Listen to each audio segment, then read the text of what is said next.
Boys wear blue, girls wear pink, smile, it could be worse. This phrase echoes like an ancient whisper, an invisible frame where identity is predefined, imposed before it's ever felt. From our earliest days, we learn that being accepted matters more than being authentic, and so we begin carrying a self that may never have truly belonged to us. You smile when you want to scream. Say "I'm fine" while carrying the weight of gray days. You perform roles that guarantee affection, respect, belonging. But deep inside, a silent voice begins to ask, what if the problem isn't who I am, but who I was taught to become? Jean-Paul Sartre taught that existence precedes essence, that we aren't born with a ready-made self but become through our choices. Yet we don't always choose freely. Sometimes, we merely survive.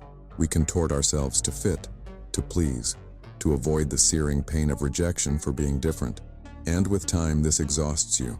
It's exhausting to be a sculpted version of yourself, exhausting to feign ease in skin that no longer embraces your soul, exhausting to lose the boundary between mask and face. Franz Kafka captured this with brutal clarity. Gregor Samsa didn't turn into an insect.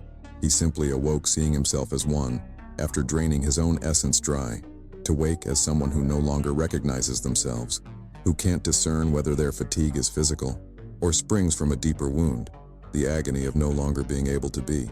In this moment, you may not find answers, but you might hear yourself, in the echo of an old thought, in the silence begging for pause, in the question you fear to ask, but already whisper, what if I stopped being what they expect of me? Gregor Samsa's transformation wasn't physical, it was symbolic. A raw portrait of a soul that gradually lost self-recognition, that disfigured itself trying to conform, that erased itself to function. What we call failure is often just exhaustion. Emotional, existential, symbolic exhaustion. The collapse of a soul that tried too hard to be strong, too useful, too good, and now simply wants respite from the obligation to exist correctly. In a culture demanding relentless productivity, perfection, and positivity, it's no wonder so many collapse silently. Depression isn't always sadness. Sometimes, it's just the absence of self, an emptying, the loss of your axis, the sensation of being alive outwardly, while extinguished within. Kafka didn't describe a monster, he held up a mirror, a reflection of those who, in maintaining function, lost their essence. Humans transformed into creatures that no longer feel, no longer desire, no longer react with truth. And this is far more common than it seems. You may never have woken with insect limbs, but perhaps you've felt your skin no longer fits, that your identity rather than shelter has become burden, that your essence, the part of you that once shone effortlessly, now pleads silently to breathe again, to be seen again, to finally be again. Life becomes a stage. Every setting demands a new performance. At work, you're efficient. At home, understanding. With friends, agreeable. Online, fascinating. But at day's end, who remains? Which of these versions is truly you? Does a you even exist outside these roles? The persona, as Jung described, is the mask we wear for acceptance. It's not a mistake, it's a tool, a bridge between our inner world and the external. But when the bridge becomes armor, something vital is lost. Spontaneity vanishes. Genuine gestures become calculations. Emotion turns to rehearsed expression. How many versions of yourself do you perform daily? And how many are true? You may no longer recognize where the act ends and your soul begins, because performing exhausts. This invisible fatigue weighs on your shoulders, your breath, your relationship with the mirror. Then comes the moment your body rebels. With insomnia, with irritation, with a lethargy no rest can cure. Because what's exhausted isn't your body, it's the self you've sustained for too long. The persona becomes a prison. A role that once ensured survival now prevents authentic presence. What was meant to protect begins to suffocate. But before shedding it, the mask must be seen, acknowledged, because only what's recognized can finally be released. You smile, receive praise, are admired, while inside something grows quiet. A discomfort no one notices, a void that expands with each applause, because what they're applauding isn't you. It's the character you mastered, the commendable, useful, admirable version, the one that no longer houses your truth.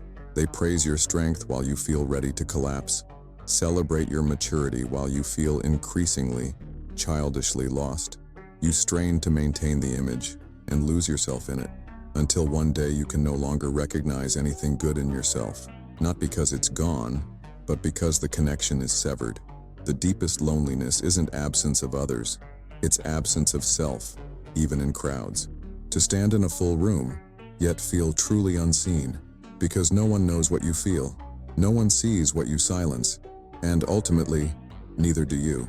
I couldn't recognize anything good in myself. This silent confession resonates as truth for many. When you uphold an image too long, you forget how to be seen without it, forget how to be recognized without proving anything. This pain isn't healed by more praise, nor external validation. It only dissolves when you gradually learn to see yourself with kinder eyes, when you understand you needn't maintain brilliance to deserve love, when you realize your most authentic light depends not on performance, but presence. Some phrases sound like exaggeration, but are disguised cries for help. "I'm tired of myself" seems like casual complaint, but behind it often lives a scream, not against life, but against the version you've sustained to remain in it. Ego exhaustion isn't laziness. It's not lack of will. It's the collapse of one who lived to please, to fit, to meet expectations. It's the body saying enough when the soul sees no meaning. At this point, fatigue becomes existential, a profound void no rest can fill. Because what's depleted is the very sense of being. You don't want to quit life. You just can't bear to keep contorting yourself, keep performing, keep maintaining a coherence that was never yours. This isn't weakness, it's lucidity, the clarity to see how profoundly flawed our taught ways of existing are. Sartre said, "The self is constructed, that no predefined essence exists, that we become through our choices, but no one told us we could choose again, that we could deconstruct, rebuild, restart, that the freedom which terrifies us also liberates." So yes, perhaps you're tired of yourself, but not your essence, just the character, the expectations, the theater. And perhaps this exhaustion isn't an ending, but a beginning, the start of a life no longer performed, of a you that can finally be felt, rather than just upheld. You hear you must love yourself, but what does that mean? Love yourself. How? And which self deserves this love? The curated social media version? The productive one? The responsive one? Or the part that goes silent when everything crumbles inside? When rooted in ego, self-love becomes just another demand, another unattainable standard, but another love exists. One that doesn't require mirror gazing, that needs no daily affirmations or achievements for justification. It's the love that blooms when you forget yourself, when you're so present you disappear, when you inhabit the moment completely, without self-definition. Your most vivid memories were when you forgot yourself, when you danced without self-awareness, laughed until the reason faded, cared for someone without expecting return, gazed at the sky and forgot your own importance. Pure presence is love without ego. Herein lies consciousness paradox. The harder you try to be someone, the more distant you grow. The more you surrender to the moment, the more whole you become. Real self-love needn't be constructed, it must be allowed. It already exists beneath the layers, waiting for the moment you stop controlling and simply breathe truth. At this point, you might realize it's not about convincing yourself you're good enough. It's about ceasing to fight the simplicity of just being, imperfect, unfinished, silent, because this love already is, and it begins when the ego stills. Perhaps happiness isn't an achievement. Maybe it's a forgetting, not of memory, but of self. That demanding, comparing, calculating self that scrutinizes every gesture for meaning.